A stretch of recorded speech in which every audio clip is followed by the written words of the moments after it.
Download this code from codegive.com, link in the description below. Goodbye Shadcn UI. A deep dive into Melt UI, a new challenger in the component library arena. Shadcn UI has undoubtedly revolutionized how we build React UIs with its copy and paste approach and focus on headless components.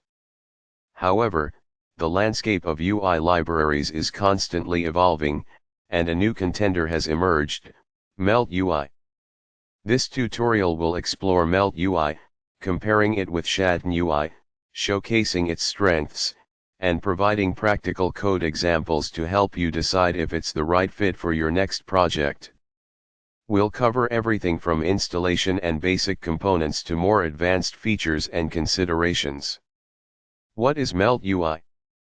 Melt UI, built upon the solid foundation of Svelte, is a headless component library. Like Shadcn UI, it provides a set of accessible and customizable UI components without dictating the styling. This headless nature grants you complete control over the visual appearance using your preferred styling solution, such as Tailwind CSS,